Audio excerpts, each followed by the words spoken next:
Hello everyone, welcome back. અને આજે finally થોડા ઘણા એમ્બિગ્યુટી પછી, થોડા ઘણા કન્ફ્યુઝન અને ડિસ્કશન્સ પછી આપણા સ્ટુડન્ટ ગ્રુપ્સ અને મારા પણ સજેશન પ્રમાણે આપણે એક મેઇન્સનો આન્સર રાઇટિંગ પ્લાન જે ચાલુ થશે આજથી, એટલે કે March 1 તમે ગ્રુપમાં એક આન્સર લખવા માંડશો. કયા આન્સર્સ લખશો એનાથી શરૂઆત કરીએ. હું મારું પ્લાન કહીશ અને એના પાછળનું રેશનાલે કહીશ. તમને ઠીક લાગે તો તમે પોતાના આન્સર્સ લખીને તમારી જર્નીની શરૂઆત કરી શકો છો. રાઈટ. સો 1 માર્ચ 2024 તમારે આન્સર રાઇટિંગમાં રોજ શું કરવું જોઈએ એની આખી સ્પષ્ટતા હું અહીંયા આપી દઉં છું ઇન વન સિંગલ વિડીયો. ચલો. So first of all we have decided કે સૌથી રિલાયબલ સોર્સ છે, મોસ્ટ રિલાયબલ સોર્સ ઇઝ જીપીએસસીના જ મેઇન્સના જ પહેલા ક્લાસ 1-2ના જ past papers. Right. So we are beginning our journey from here. Right. And આના પર ગઈકાલે મિટિંગ બી થઈ હતી. સેકન્ડ થિંગ, આપણે 10th એડવર્ટાઇઝમેન્ટ, 26મી એડવર્ટાઇઝમેન્ટ, ધેન 30મી એડવર્ટાઇઝમેન્ટ અને હવે 20મી એડવર્ટાઇઝમેન્ટ, આ 4 એડવર્ટાઇઝમેન્ટના બધા જ પેપરો આરામથી એકવાર લખવાના છીએ. Gradually for initially minimum 30 days, 30 to 60 days આપણે રોજનો ખાલી એક આન્સર લખીશું. 1 question એવરી ડે. બરાબર. જેને ડાઉટ છે કે જેને બહુ બ્રેવરી આવી જાય છે, બહાદુરી આવી જાય છે કે મારે 2 લખવા છે, 3 લખવા છે, you can depending your preparation level. But my suggestion is 1 લખો પણ સારો જવાબ લખો. ઓફકોર્સ સારો ડઝન્ટ મીન કે ટાઈમ વધારે લેવાનો છે, ટાઈમ બાઉન્ડ મેનરમાં જ લખવાનું છે. બરાબર. પણ એ આન્સર્સ લખ્યા પહેલાં, લખ્યા પછીની પ્રોસેસ છે એ બહુ ઇમ્પોર્ટન્ટ છે. Right. So what we are going to do today, આપણે 15 દિવસ સુધી તમારે શું કરવું, 15 કે મે બી નેક્સ્ટ 45 દિવસ. બરાબર. અત્યારે 15 દિવસ સુધીનું આપણે પ્લાન બનાવીએ છીએ, 15 થી 30 દિવસનો. હું ડે વાઇઝ તમને ક્વેશ્ચન પણ કહી દઉં છું કે કયા લખવાના છે. ધેન ઓલમોસ્ટ 45 ડેઝનું તમને અહીંયાથી શેડ્યુલ અત્યારે જ મળી જશે. હું મારું રેશનાલે કહું છું કે તમારે કઈ રીતે આન્સર્સ લખવો, કેમ લખવો અને આન્સર્સ લખતી વખતે શું ધ્યાનમાં રાખવું. સી, અને ultimately what we are going to do then is we are going to go for 2 kind of options. Both can be explored in the group. One is self-assessment and another is group or peer-to-peer assessment. મેં બંને try કરેલા છે અને મારા હિસાબે most reliable one is self assessment. કેમ કે પિયર ટુ પિયરમાં કેવું છે કે અમુક લોકો છેક સુધી કન્સિસ્ટન્ટ રહેશે અને અમુક લોકો વચ્ચેથી જર્ની છોડી દેશે અને એ બધા ઇશ્યુઝ આવે છે. સો અનલેસ યુ બીકમ, અને third most component is sharing your answers with others. કે એક જ ટોપિક પર તમે તમારો આન્સર નહીં વાંચો અને બીજા લોકોના આન્સર્સ નહીં વાંચો ત્યાં સુધી તમારામાં એક ક્લેરિટી નથી આવવાની. Right. That is unfortunate to say, but somehow that is the reality. ઠીક છે. ચલો. So let us now understand why I am recommending writing one answer and how to self assess and how to go for peer to peer assessment. જો પછી હું તમને question પણ બતાવી દઉં. ઠીક છે.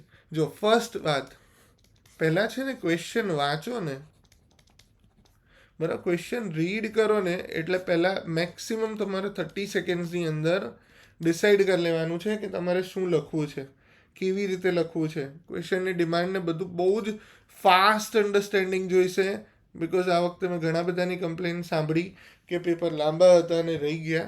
In fact the paper was already the same size, same marks, may be થોડું વાંચવાનું વધારે હતું, still it must have been completed. કારણ કે એક વસ્તુ યાદ રાખજો, if you are not writing the answers of 900 marks, well, the journey is going to be very, very impossible for you. Right. So one warning is that 30 સેકન્ડમાં તમે આખું ક્વેશ્ચનને સમજી લો. મેક્સિમમ કહું છું 30 સેકન્ડમાં તમારે વાંચીને સમજી લેવાનું છે અને લાસ્ટની 30 to 45 સેકન્ડ્સ તમારે અંડરલાઇન કરવામાં વાપરવી જોઈએ. દરેક ક્વેશ્ચનમાં 3 પાર્ટ રાખજો. બરાબર.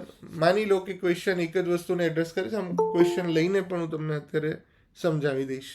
રાઈટ. સો એક ક્વેશ્ચન છે, અહીંયા ક્વેશ્ચન લખેલું હશે, this part should be focusing on introduction, this part should be focusing on conclusion. મતલબ દેટ્સ સમથિંગ લાઈક કે 5 થી 6 લાઇનથી વધારે તમારે ઇન્ટ્રોડક્શન કે કન્ક્લુઝન નથી રાખવાનું. This is the maximum lines, so that તમે એટલીસ્ટ 1.25 પેજ જેટલી સ્પેસમાં તમારા આન્સર્સને લખી શકો. હા, ઘણી વાર આન્સરમાં આ વખતે એક રૂમર્સ પર હતી કે લાઇનવાળા પેજીસ આવે છે ને હવે અમે શું કરશું. કમોન યાર, આપણે 1 થી 12 ધોરણ લાઇનવાળામાં જ લખ્યું છે, તો એની કંઈ અલગથી પ્રેક્ટિસ કે એ બધી વસ્તુઓ કરવામાં ટાઈમ બગાડવાની કે મગજ બગાડવાની કે ઇવન એને કોન્શિયસ થોટ આપવાની કોઈ જરૂર નથી, right. But any way people went for it અને બહુ બધા કન્ફ્યુઝન ને બહુ બધું થયું. Ultimately the answer format remains same, blank pages. So blank page પર જ લખજો. A4 સાઇઝના પેજ પર બ્લેન્ક પર લખવાનું ચાલુ કરજો. હાસ્યો હોય ના હોય ચાલશે, ડઝન્ટ મેટર, ઠીક છે.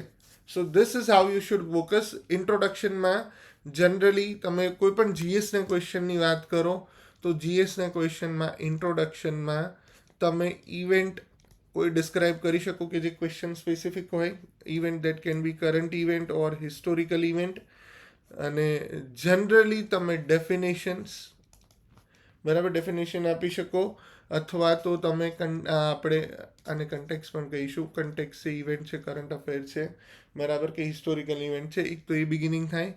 બીજું તમે ડિફાઇન કરો, બરાબર, અથવા તો તમે ક્લેરિફાઈ કરો કે ક્વેશ્ચનની ડિમાન્ડ શું છે. ડાયરેક્ટલી એના પર પણ તમે ઇન્ટ્રોડક્શનમાં જઈ શકો.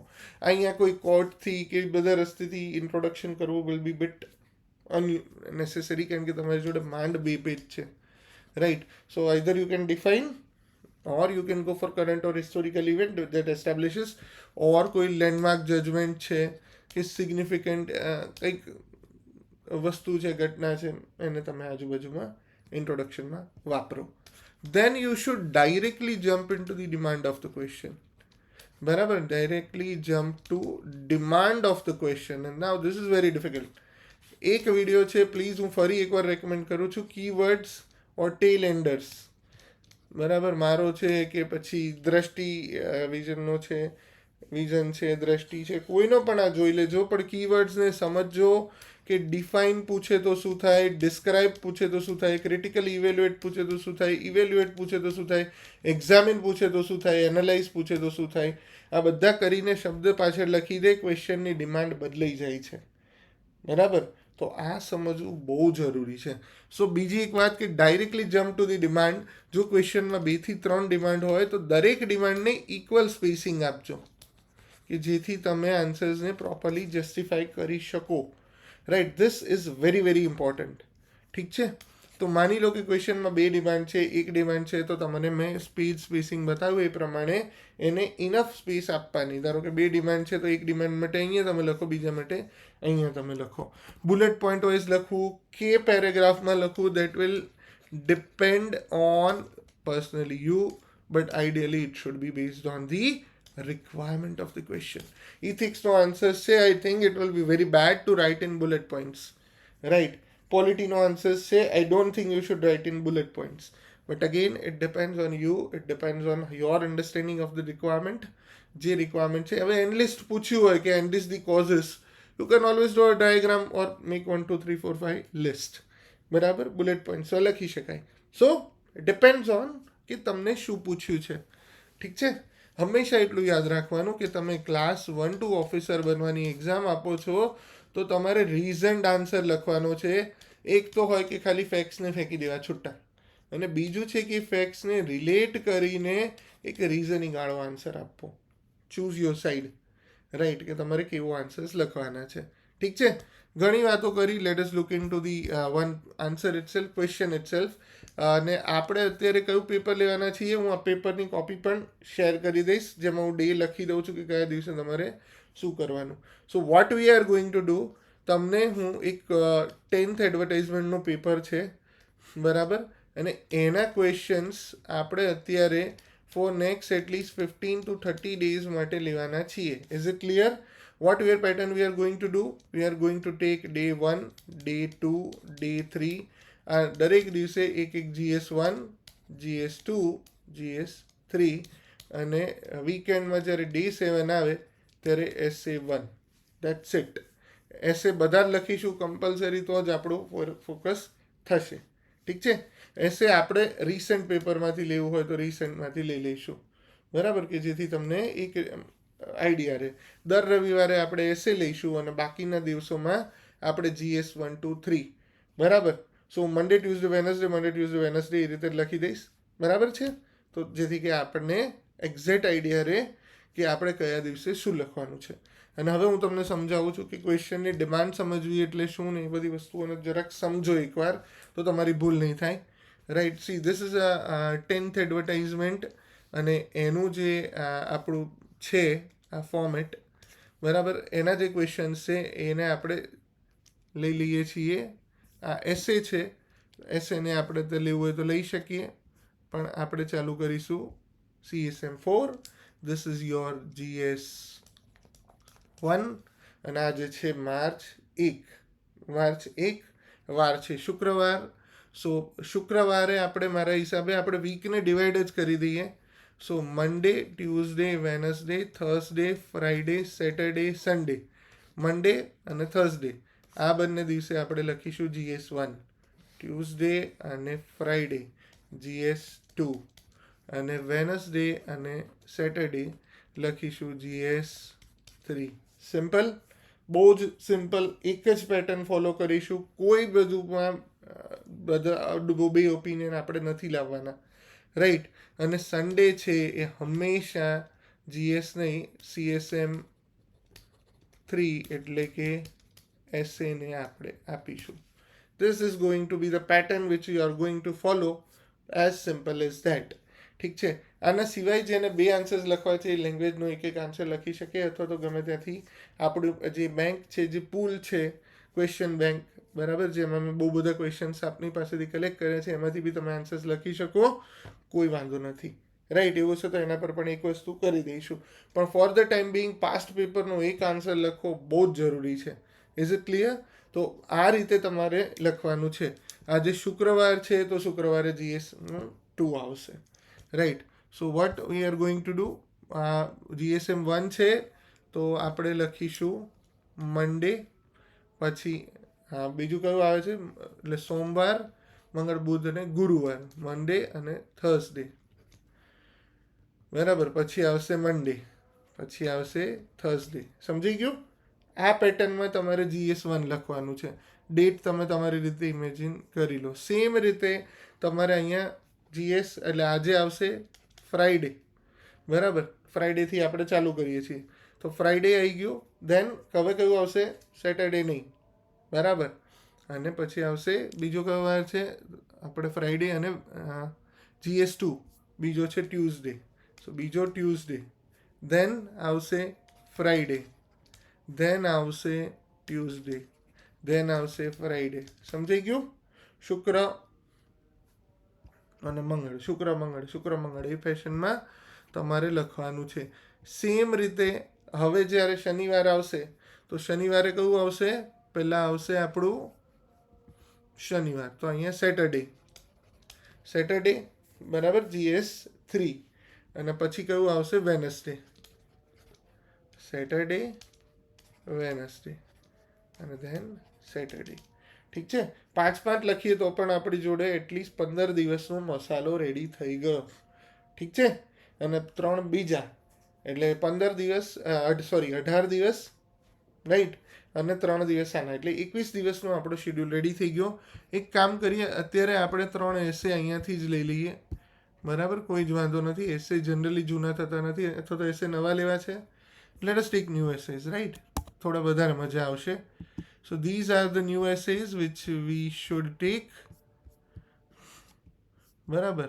Okay. So this is the આપણે પહેલો રવિવાર એટલે કાલે નહીં ને પરમ દિવસે. That is the 3rd March. તો આ દિવસે આ ટોપિક લખશું. દેન 7 દિવસ પછી એટલે કે 10 માર્ચ અને આ એસેનો ટોપિક આપણે લખીશું 17/3. ઠીક છે. This is clear. આ એસે જે લેવામાં આવ્યા છે એ રિસેન્ટ પેપરમાંથી લીધા છે.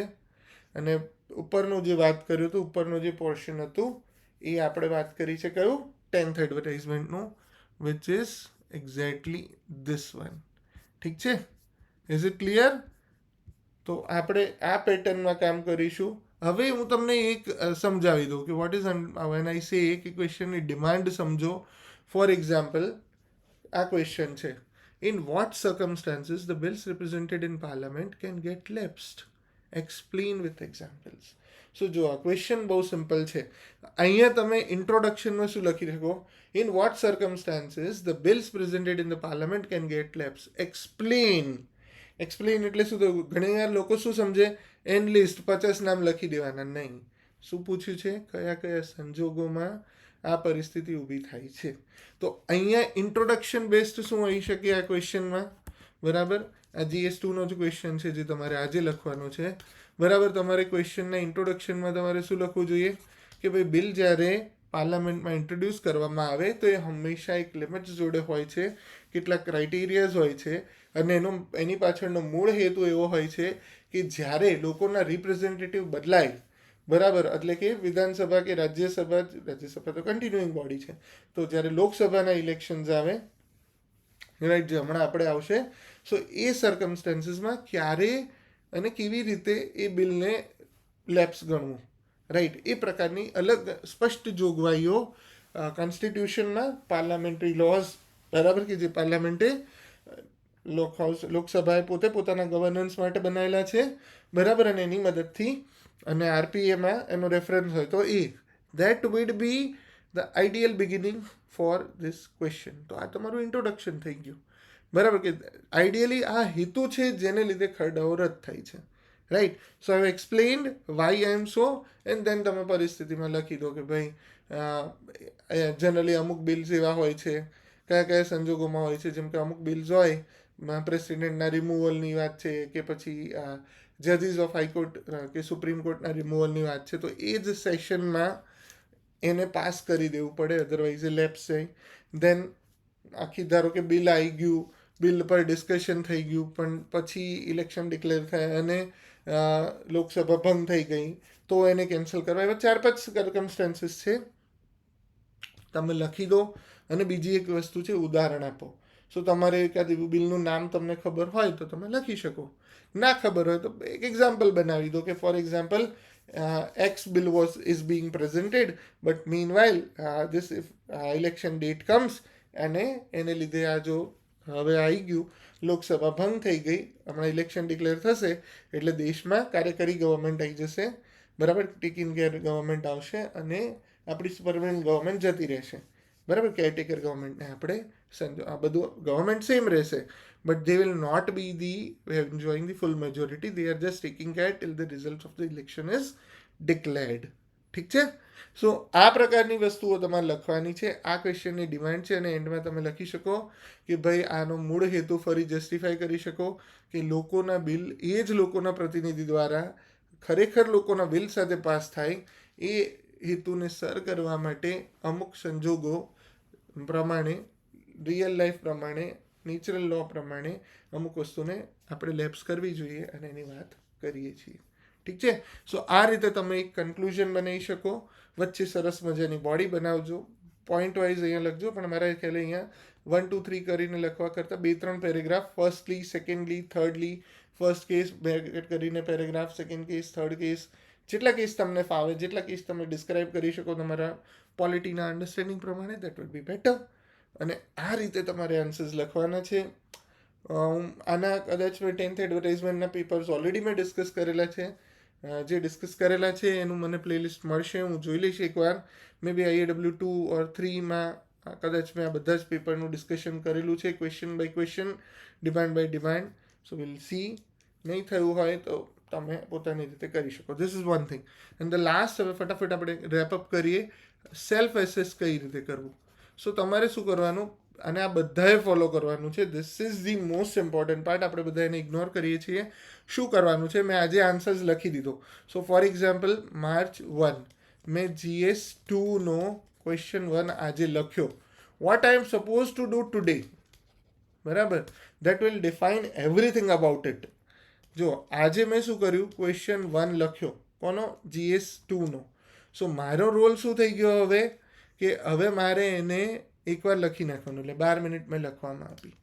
Then what I have to do, immediately આ લખ્યા પછી તરત જ તમે લઈને બેસી જાઓ કોન્સેપ્ટ્સ. સો તમે હવે વાંચો કે ખરેખર તમારે શું લખવાનું હતું. સો વાંચો, તમારો જે પણ સોર્સ હોય આઈડિયલ, એમાંથી તમે વાંચો ઓકે લોકસભાનું કયું બિલ ક્યારે લેપ્સ થાય, શું પ્રોવિઝન્સ છે, બને તો આખો કોન્સેપ્ટ વાંચો. એવું નહીં કે ખાસ આ ટોપિક સ્પેસિફિક. ઓકે બિલ્સ કેવી રીતે આવે છે, બિલ્સમાં કેવા કેવા ટાઈપના હોય છે, બિલ્સ રિલેટેડ મે બી 1 આવરનું સ્ટડી કરી લો. That will be one of the way. Then 2 દિવસ પછી કે પછી નેક્સ્ટ જ્યારે આ ફ્રાઈડે છે ને, તો ફ્રાઈડેનો કયા વારે આવે, મંગળવારે. સો આવતા મંગળવારે તમારે 2 આન્સર્સ લખવા છે, તો એ ફરી થઈ ગયું. આવતા મંગળવારે, આજે જો શુક્રવાર છે, તો મંગળવારે તમારે આ ક્વેશ્ચનને ફરી લખવાનો છે. સમજે? ધેન હવે તમે ફરી લખશો, તમારો આન્સર્સ રિલેટિવલી બેટર હશે. તમારે ચેક કઈ રીતે કરવાનું, જ્યારે તમે આન્સર્સ લખી દીધો, તરત જ કોન્સેપ્ટ વાંચી લીધા, now you again immediately read your answer. At this place તમે બીજાના આન્સર્સ પણ રીડ કરી શકો, પણ ક્યારેક કોન્સેપ્ટ આખો વાંચી લીધા પછી. So now you know what was the question, what was the demand, અને વેધર તમે એને પ્રોપરલી ફુલફિલ કરી કે નહીં.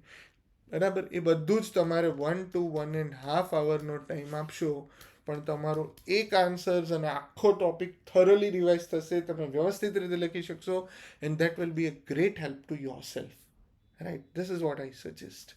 મંગળવારે ફરી લખશો તો તમારું રિટેન્શન, કે તમે વાંચ્યું હતું, સમજ્યા હતા, પણ ખરેખર કેટલું લખો છો, નથી લખતા, અને એની એવી રીતે લખશો એટલે તમારે ડેઈલી 2 આન્સર્સ પણ થઈ ગયા.